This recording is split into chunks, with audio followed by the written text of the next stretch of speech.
Channel one direct कर देना, channel one क्या करना डायरेक्ट कर। हाँ कैमरा पे है बस है।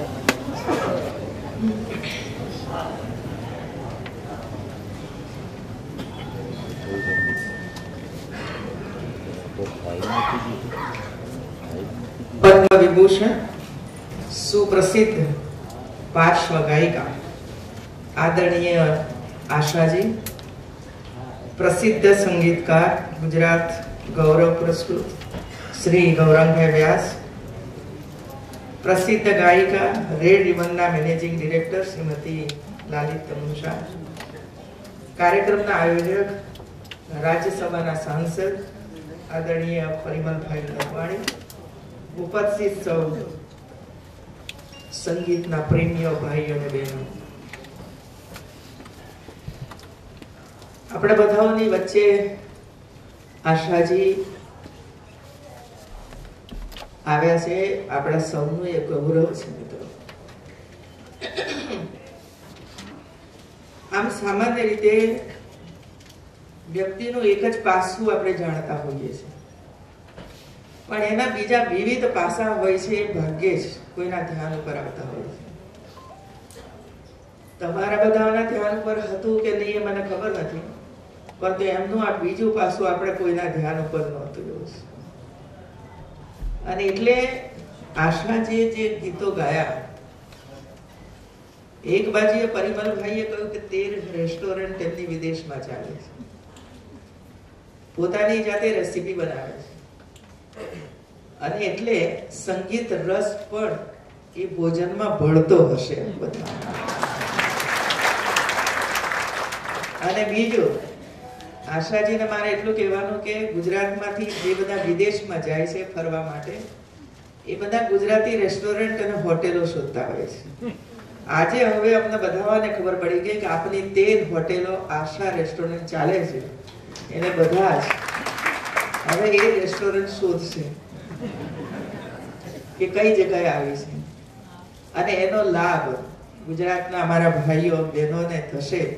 એટલે મને આનંદ થયો કે એક સંગીતક બેન પોતાની રેસ્ટોરન્ટ વિદેશમાં ચલાવે અને એની અંદર પોતે ઇન્વોલ્વ થઈને લોકોને શું ભાવશે, કેવું ભાવશે, એમાં ગુજરાતીની મીઠાશ પણ હશે અને મરાઠી ભાવ પણ હશે, અને આ બંનેનું સંયુક્ત રેસીપી એમણે બનાવી છે ને એટલા માટે હું ખૂબ ખૂબ આનંદ અનુભવું છું, ગૌરવ અનુભવું છું. હું પણ કોઈ વખતે રસોઈ કરી લઉં છું, કારણ કે હાથના બનાવેલા રોટલામાં બહુ સ્વાદ આવતો હોય છે, બીજા બનાવે તો થેપી ન કરે એટલે ભાવે નહીં. અને એટલે મને બહુ જ આનંદ થયો કે આપના બીજા પાસા પણ આપણને જાણવા મળે. ગરબો અને ગુજરાતી એકબીજાના પર્યાય બની ગયા છે. નવરાત્રી આવે ને પ્રત્યેક ગુજરાતી પછી દેશમાં હોય કે વિદેશમાં હોય એના પગ થરકવા જ માંડે, ગરબા ગાવા માંડે. ગરબા ગાવા માંડે એમાં બે અર્થ થાય પાછા.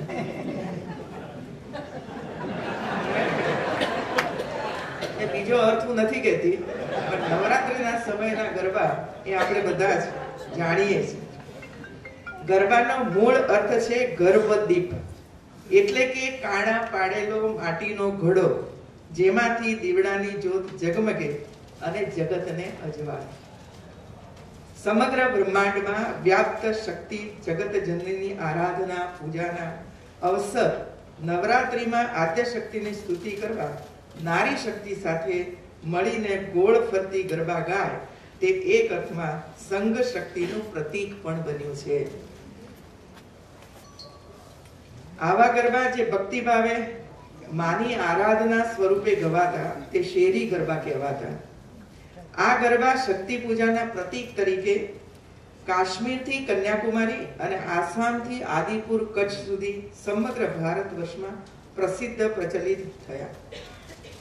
અલબત્ત બદલાતા સમય અને યુગ પ્રમાણે ગરબાના સ્વરૂપ પણ બદલાયા.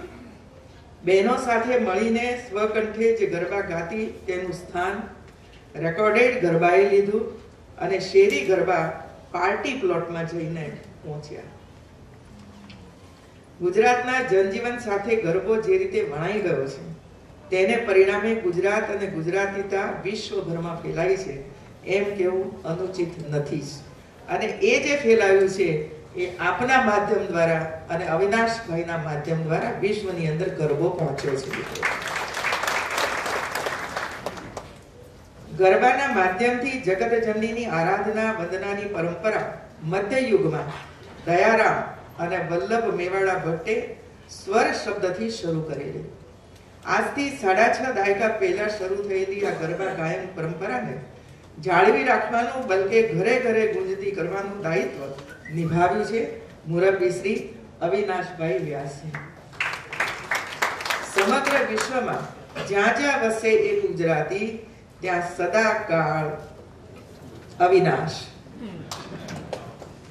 એવી સર્વસામાન્ય લોકોક્તિને જન્મ આપનારા અવિનાશભાઈની રચનાઓ ખાસ કરીને ગરબાને આજની પેઢી સમક્ષ પ્રસ્તુત કરવાના પરિમલ નથવાણીના પ્રયાસને સ્વર કિન્નરી આશાજીએ સ્વરદેહ આપીને નવી ઊંચાઈ બક્ષી છે. ગરબાને અક્ષરદેહ આપનારા ગુજરાતીતાનું સર્જન કરનારા અવિનાશભાઈની રચનાઓમાં પ્રમુખ સુર હંમેશા માતૃપ્રેમ રહ્યો છે. જન્મદાત્રી માતા પૂજ્ય મણિબહેનની માડીને જગતજનની જગદંબા સુધી એ સ્વર વિસ્તર્યો છે. અવિનાશભાઈનો આ માતૃભક્તિ મહિમા માડી તારું કંકુ ખર્યું ને સૂરજ ઉગ્યો રૂપે જગદંબાના વૈશ્વિક સ્વરૂપને ઉજાગર કરતો હોય કે માતા જાનકીનો પક્ષ લઈ ભગવાન રામને સહજ ભાવે ઠપકો આપતી રચના મારા રામ તમે સીતાજીની તોલે ન આવો રૂપે હોય.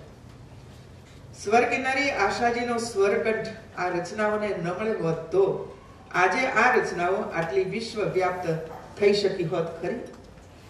અવિનાશભાઈએ ગુજરાતને ગાતું કર્યું છે. ગુજરાતીઓના ગળામાં ગાવાની ઉલટ હતી, પણ સંસ્કારોના સંધિકાળે ઉભેલા એ સમયના ગુજરાત પાસે સમય ઝીલી લે તેવા ગીતો નહોતા. જૂનું ભૂલાતું નહોતું અને નવાનું ખેંચાણ રહેતું હતું. આવા સમયે અવિનાશભાઈની સર્જકતાએ ગુજરાતી પરંપરાના વિવિધ ભાવોના શબ્દો સૂરના અણખોટ જળરાશિના વીરડાના સરવાણ ગુજરાતીઓના ગળામાં વહેતા મૂક્યા. તેમની સરળ સુગમ અને સુરીલી રચનાઓ લોકગીતોની જેમ જ લોકહૈયે વસી ગઈ. અવિનાશભાઈની અનેક રચનાઓને આશાજીએ પણ એટલા જ ભાવવાહી સુરમાં ગાઈને સંગીતને બ્રહ્માંડની ભાષા music is the universal language of mankind ની અવિનાશભાઈની સિમ્પ્લિસિટીને ચરિતાર્થ કરે છે. અવિનાશભાઈની રચનાઓમાં ક્યાંક તમને સ્વરબદ્ધ થયેલો શબ્દ જોવા મળે તો ક્યાંક વળી શબ્દબદ્ધ સ્વર રમતો દેખાય. શબ્દ સ્વર વિચાર અને અભિવ્યક્તિ વધુ સરળ આ બધા જ એમની અથાગ લોકપ્રિયતાના કારણો છે. જે અનુભવ્યું એ જ અભિવ્યક્ત થયું. ન કોઈ આડંબર ન કોઈ નકશી. અવિનાશભાઈની સાથે રહેલા ઘણા બધા મુરબ્બીઓના મોઢે સાંભળ્યું છે કે અંબાલાલ નામના એક ભાઈ અવિનાશભાઈને સૌ પ્રથમવાર અંબાજી લઈ ગયેલા. પછી તો તેઓ આજીવન ભાઈ બીજના દિવસે અંબાજીના આંગણે અવશ્ય પહોંચી જતા. માતાજીના દર્શનમાં માં મય બની જતા.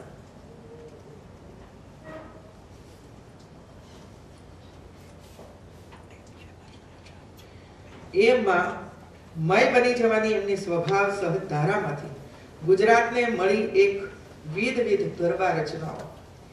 એ ગરબાઓએ ઘર ઘર ગલી ગલી એવું ઘેલું લગાડ્યું કે વગર પાસપોર્ટ વગર વિઝાએ આપણા ગરબા દેશ દેશાવરમાં પહોંચી ગયા. અવિનાશભાઈની સર્જન યાત્રા માનવીય મનોભાવોની વિવિધ લાગણીઓ ભાવો અને મનેચ્છાઓને સાથે લઈને હંમેશા ચાલી છે. સાંસારિક તાણાવાણા સાથે જોડાયેલી કદી ન છૂટે એવી માનવ સહજ લાગણીને પણ અવિનાશભાઈ અધકેરા રૂપે અભિવ્યક્ત કરે છે. અવિનાશભાઈએ જીવનના બધા જ રંગોને પોતાની સર્જકતામાં રેલાવ્યા છે. સાથોસાથ પ્રસંગોચિત સર્જકતામાં પણ આ કવિનો ફાળો ઓછો નથી. મહાત્મા ગાંધીની હત્યાનો આઘાત, અવિનાશભાઈએ સાદી સીધી સરળ ભાષામાં પણ અતિ ભાવવાહી સંવેદન સાથે અભિવ્યક્ત કર્યો છે. ઝૂકી પડ્યો આજ હિમાલય, ઝૂકી પડ્યો આજ હિમાલય. ગાંધી અને હિમાલય બંનેનું ગરિમા દર્શન તેમને બખૂબી નિભાવ્યું છે. અવિનાશભાઈ કહેતા, મારે મારી જાતનો ઓછવ મનાવવો છે, મારે મને ગાવો છે. તેમણે આ વાત પોતાના ગરબાઓમાં ગાઈ છે. તેમણે ગુજરાતને ગાતું ને ગુંજતું કર્યું છે. ફિલ્મ સંગીત દ્વારા અવિનાશભાઈએ ગરબાના રાગ ઢાળ અને ભાવોને નવી આભા આપી. રેડિયો ગ્રામોફોનના એ યુગમાં પ્રસારિત થતો સુગમ સંગીતનો કે ગુજરાતી ફિલ્મી ગીતોનો કોઈ પણ કાર્યક્રમ અવિનાશભાઈની રચના વિના અધૂરો ગણાતો. સુર શબ્દના આરાધક અવિનાશભાઈ અવિનાશી સંગીતની મહામૂલી ભેટ આપણને વારસામાં આપી મહાપ્રયાણ આદરી ગયા. એમનું મહાપ્રયાણ પર અર્થસભર રહ્યું છે. 20 ઓગસ્ટ 1984માં જન્મર્ષના દિવસે જ જાણે કે વૈકુંઠમાં કૃષ્ણ જન્મોત્સવમાં અવિનાશી સંગીતનો જલસો કરવા બોલાવ્યા હોય તેમ તેમનો દેહ વિલય થયો. આજે 20 ઓગસ્ટે ગુજરાતી સુગમ સંગીતના આદ્ય પુરુષ સમા પદ્મશ્રી અવિનાશભાઈની 31મી પુણ્યતિથિએ તેમને આ સીડીના માધ્યમથી સુરાંજલિ ભાવાંજલિ આપવાનો પ્રયાસ પરિમલભાઈએ કર્યો છે. હું આ પ્રસંગે પરિમલભાઈને ખૂબ ખૂબ અભિનંદન આપું છું. આશા ભાંજલેની પાસે અવિનાશભાઈએ જે ગીતો ગવડાવ્યા, ગરબામાં સ્વર અપાવ્યો, તે સદીઓ સુધી સ્વર દેહે અકબંધ રહીને આપણને ડોલાવતા રહેશે. આવા જ ગરબાનો આલ્બમ તાળીમાં કંકુ વિરાટ માં અવિનાશભાઈના શબ્દો સ્વસે છે. આશાજીના કંઠના કામણ ધબકે છે અને સંગીતના સૂરમાં ગૌરાંગભાઈની પિતૃ સ્નેહધારા વહે છે.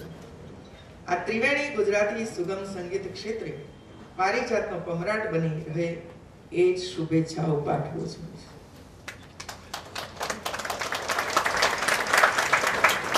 આશાજીએ ગુજરાતના વિકાસની વાત કરી. ગુજરાતના વિકાસમાં સિંહ ફાળો નરેન્દ્રભાઈ મોદીનો રહેલો છે. એક મંત્ર નરેન્દ્રભાઈ આપણને બધાઓને આપ્યો, સૌનો સાથ સૌનો વિકાસ. ગુજરાતની 6 કરોડની પ્રજા નરેન્દ્રભાઈની સાથે ખભે ખભા મિલાવીને ગુજરાતને દેશનું સર્વશ્રેષ્ઠ મોડેલ રાજ્ય બનાવવામાં કમર કસી હતી. એની સાથે સાથે મને પણ કહેવાનું એટલા જ માટે મન થાય છે કે આપના માતા અને પિતા જે તે સમયે આપે પણ કહ્યું કે કદાચ લવ મેરેજ હશે, પણ એ જમાનો હતો કે બાળકો એમને આવું પણ પૂછી નહોતા શકતા, એટલું શિસ્ત હતું ઘરમાં. મને યાદ છે કે મારા બેન સૌથી મોટા 96 વર્ષની ઉંમરે હમણાં 1 વર્ષ પહેલા એમનો દેહ વિલય થયો. આજથી 70 વર્ષ પહેલા, કદાચ 72-75 વર્ષ પહેલા મારા બેને પણ પિતાજીની સંમતિથી લવ મેરેજ કર્યા હતા એ જમાના. અને આજે લવ મેરેજ માટે તૈયાર થયેલા બાળકોને આપણે પજવીએ છીએ. એટલે કેટલા ઉત્તમ વિચારો અને દીર્ઘ દ્રષ્ટિ. બાળકને જે ગમે છે, યુવાનને જે ગમે છે એ જ સાચું છે ને માટે એનો માર્ગ આપણે મોકળો કરી આપવો જોઈએ. એ જ પિતાજીની તાલીમ, શિસ્ત એ અમારા કુટુંબમાં આવી નીકળ્યો છે. અને એટલે હું છેલ્લે એટલું જ કહીશ, આપની વાત તદ્દન સાચી છે કે અમે મંત્રી હોઈએ કે મુખ્યમંત્રી હોઈએ, કલાક મોડા જઈએ ને તો જ ઘટ પડે એવું છે. કલાક મોડે ને રાહ જોયા જ કરે કે મારી રાહ જોવે છે બધાને, બધું ભરાઈ ગયું છે પછી હું આવું. પણ ગુજરાતમાં એક પદ્ધતિ નથી. અમે લોકો સમયસર પહોંચીએ છીએ, સમયસર કાર્યક્રમમાં ઉપસ્થિત રહીએ છીએ. અને મેં અત્યાર સુધીમાં લગભગ 250 કરતા પણ વધારે કાર્યક્રમો મારી હાજરી હશે, પણ આજ સુધીમાં એક પણ કાર્યક્રમમાં હું ન ગઈ હોઉં એવું બન્યું નથી. આ બધું જ પાર્ટી આપ્યું છે, ઘરમાંથી મેળવ્યું છે. અને આપ જેવા સજ્જનોએ પણ અમને ક્યાંક ભૂલો કરી હશે તો તમે પણ અમને ઠપકાર્યા હશે. અને એટલે આશાજી, હું આ પ્રસંગે એટલું જ કહીશ, આપના ગીતો ઘણા બધા અમે સાંભળીએ છીએ, રેડિયો પર પણ સાંભળીએ છીએ, બધે જ ઘરમાં પણ સીડી વાગતી હોય, બધું જ સાંભળીએ છીએ, પણ આપને મળવાનો મોકો અત્યારે પ્રાપ્ત થયો છે. અને મનમાં એવું હોય કે આશાજીને અને લતાજીને આમ સામ સામે મળવાનું ક્યારે થાય એવું છે, તો એવો તો ભાગ્યે જ મોકો મળે આપણને. પણ આજે આમ તો એમ કહીશ કે પરિમલભાઈના, ગૌરંગભાઈના કારણે આપણે સામે જ બેસીને આશાજીને સાંભળ્યા. કેટલું સુંદર મજાની વાત આપણી વચ્ચે કરી છે. વિશ્વમાં પ્રસિદ્ધ ગાયિકાની આટલી નરમાશ હોય, આટલું બોલવાની અંદર જે સહજ ભાવ હતો એમનો, એ ભાગ્યે જ જોવા મળતો હોય છે. અને એ જ આપણને સૌને સ્પર્શી જાય છે. અને એટલે આપ ગુજરાતમાં પધાર્યા. હું આમંત્રણ આપું છું કે આપ વર્ષમાં કમસે કમ એક વાર ગુજરાતની ભૂમિ પર एक बार तो आइए, 10 बार आएंगे तो हम प्रयास करेंगे. और अभी मैं परिमल भाई को बोलती थी कि आप अंबाजी के दर्शन के लिए तो सालों हो गई होगी, और उसी समय अंबाजी का कैसा डेवलपमेंट था, आज कैसा डेवलपमेंट हम लोगों ने किया है, वो देखने के लिए तो आप जरूर आइए. आपके पास समय है तो रुक जाइए, कल हम आपका प्रबंध कर देंगे अंबाजी के दर्शन के लिए.